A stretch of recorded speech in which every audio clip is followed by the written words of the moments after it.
Head of that, the Ghana National Association of Teachers, GNAT, has called on the Minister of Education, Haruna Iddrisu, to come clear on his recent directive for heads of senior high schools to enforce discipline in their respective institutions. The minister, at a stakeholders forum in Sunyani on Wednesday, said that school authorities have the full backing of the ministry and government to implement any necessary measures to protect students and teachers.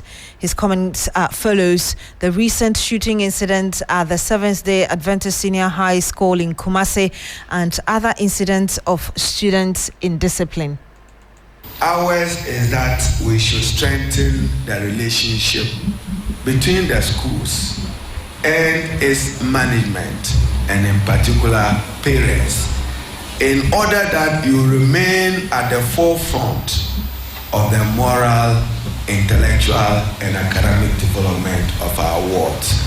It is only a harmonious and cordial relationship that can deliver safety. When I heard about the shooting incident in Kumasi, my immediate response was, this is un-Ghanaian. This is not Ghanaian. But it has happened in Ghana. The Director General of GES have issued some directives and instructions. He has our full policy support and approval to enforce those directives. So in respect of the un-Ghanaian development of shooting in Kumasi, the Director General of the GES has the full support of government for you to strengthen your inspections in order that guns, knives, and other violent tools and equipment are not found in our schools. You have the full support of government to initiate those inspections at the weekend.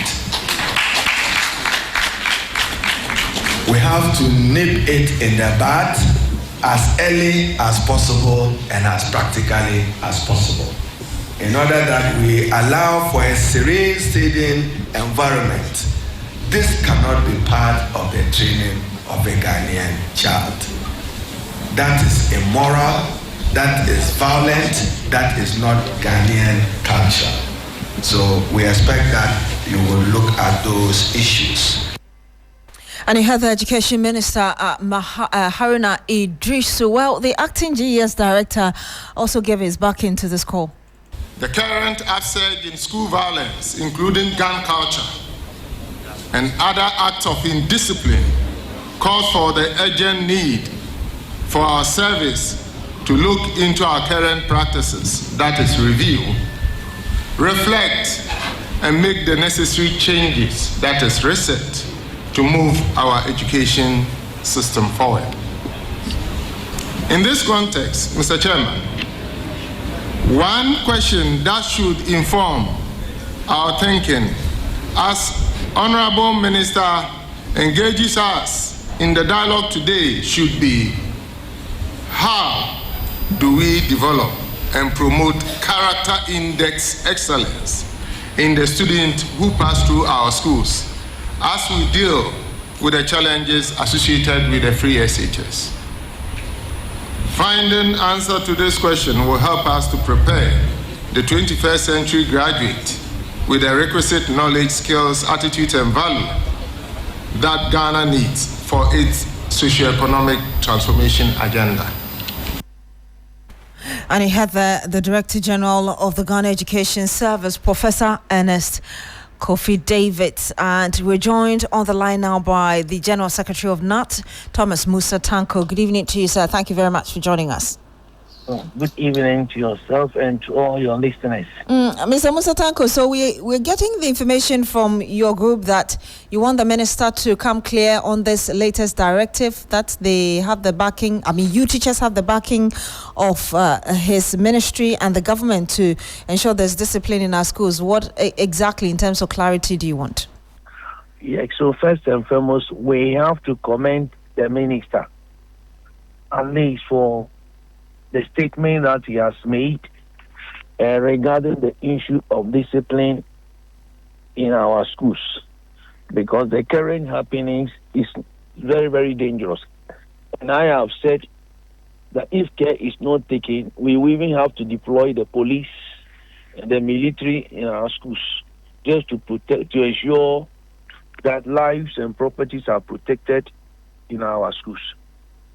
But to the substantive issue, like I have said, we want to commend the minister for his support to the heads of the institutions to ensure that discipline is maintained. But you see, currently we have what we call the code of conduct for staff. And the provisions in that particular code will not allow teachers to do what he is saying as trying to be corrected. And that is why we are saying that he should come clear on it. If it is the case that we need to review the code, then fine.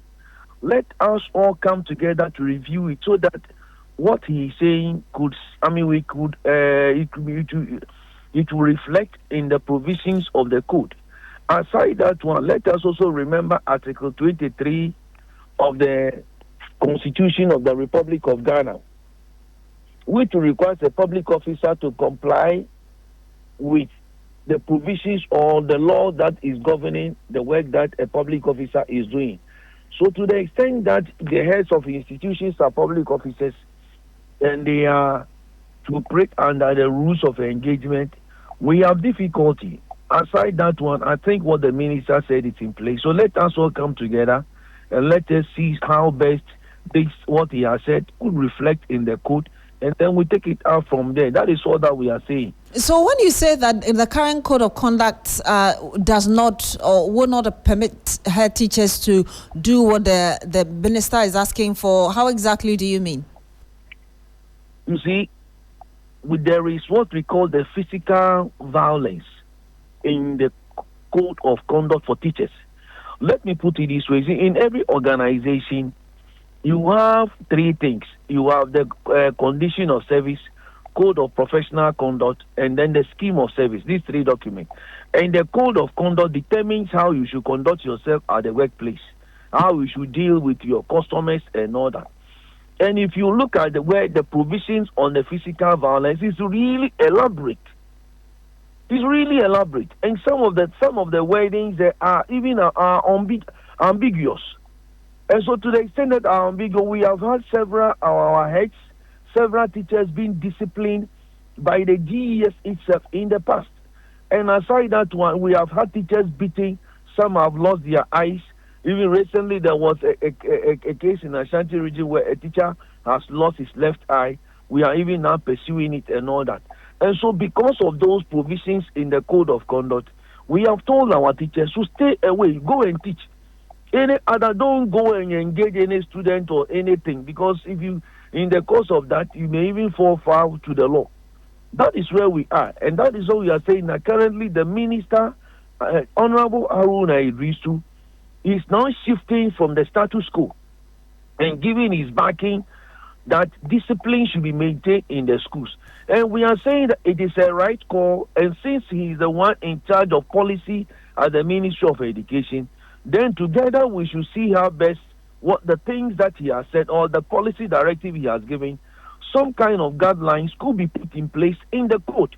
And so do I've seen the code of conduct you're talking about, the physical violence and the explanations there, even emotional torture and all of that. But when the minister talks about discipline, you're saying that let me first find out, how did you understand when he said discipline? Because discipline doesn't mean physical violence, emotional, sister, like we see spelled out in the code. My sister, let me tell you something. When we go to court today, it is not what you are defining. The document you are holding now, that is what will be used at the court of competent jurisdiction. Okay, the document you are holding, it is not what you are defining on the station now. It is the document that you are holding. That is what is going to be used in the court of competent jurisdiction. That is why when a police officer is coming to arrest you, he will tell you have the right to be silent, or whatever you say or do could be held against you in the law or in the competent court of jurisdiction. So to the extent that that is the document that will be used to judge you at the law court, you are always mindful of that particular provisions, on the provisions in the document. And that is all that we are saying. Then let us see our best. Look, Article 23 of the Constitution of Ghana provides that a public officer must comply with the provisions of the law that he is expected to work with. And he must also act fairly. So if that particular, if Article 23 is saying now you must comply with the provisions of the law in the area of your work, then you have a code that has even been elaborate, giving you elaborate rules of engagement. And the minister has also made a statement. All now we are saying is that let us, if we need to review that particular session, let us review it. Because the minister has the right to get that particular code reviewed. And then we all get it done and we take it out from there. So because that is the document that will be stand on, or that or the judges will use when anything happens. Let me read a bit of that to you from 3.9, where it talks about non-discrimination. 3.9 says no employee shall discriminate against a people, student on the grounds of sex, race, age, religion. Then it goes to right to social activity. No staff shall detain a people or student. No, and physical violence. Yes, we've seen that, but we know that there's no more corporal punishment, and that's why I asked you. It goes beyond corporal punishment. Read it. Look, the physical violence has about almost 3 pages. Yes, but that's why about 3 pages. That's why I asked you the question. You see, the wording there is do not inflict any physical harm. And the physical harm includes things like asking the child to kneel down, asking the child to go out during instructional hours, frog jump, leap jump, and many other illustrations have been given in that particular book you are holding. So if care is not taken and you go and do anything, you can easily fall foul to the provisions of the code that you are holding. That is why I'm saying that we've gotten to a stage where we need to take all the words that have been used in that particular physical violence. Let us take them one by one. Let us analyze them. If the minister so wish that, look, we need to review some of them, so be it. Even in the criminal code, the issue of discipline is acknowledged. So that when we talk about discipline, you know exactly what a teacher can do and cannot do when a child goes wrong. When any law is ambiguous, when the law is ambiguous, or you are working with a particular rule, whether it be administrative directive or whatever it is, and it is ambiguous, you must tread cautiously. Because since it is not clear by the wording of it, and you know that this is the document that will be used to judge you, the public officer, you must tread cautiously. You must tread cautiously that you will not fall foul to the law. And that is why we are commending the minister for what he has done. But all that we are asking for now is that let us all meet. If that particular provision must be reviewed, let's review it. So you are asking for a meeting with the minister to ensure there's clarity as regards your rules. Exactly. What he is saying must reflect in the code. It must reflect in the code. And when that reflects in the code, it means that the teachers or the head teachers are now empowered by that particular code. And when they are acting within the rules of engagement. And when anything happens and even GES calls upon them, or when they are even sent to court, they can produce that document to show that, look, I was working in the line of my action. Take note, there is also what we call the vicarious liability. In case something happens and the employer goes to check the code, that look, this particular thing that you have done, it is not within the code, and therefore you have gone beyond it. And so the employer can tell you were on the frolic of your own. And that also could come with serious consequences. And because of the kind of experiences we have had in the past, this time we are telling our members, let us all stay away from things that could lead them into troubles or temptations or difficulties. Let us avoid those things. And once again, we thank the minister for his backing, but we believe that we need to sit with him, see how best what the things he is saying could find their way in the document, and then we can implement it, and Ghana will be the best place to be. At least the current example that has happened, how can a student go to school with guns? In fact, that was my next question to you in terms of interim measures for security in our schools. My sister, how can a student on earth, How? What has gone wrong? That you, a student, you have now moved from pen and paper, pencil. And I always say that when I was at the elementary school, the things that our teachers, the things that they were dealing with was talkative. When you talk one, they write your name. You talk 2, 3, they put the DP. Double punishment. Another thing they will check is your nails. The other thing they will check is when you chew gun. Then you place it somewhere, or they say, "How chew this particular gun?" They write your name. These are late coming to school, hygiene, and those were the things the teachers in our days. These were the things they were dealing with.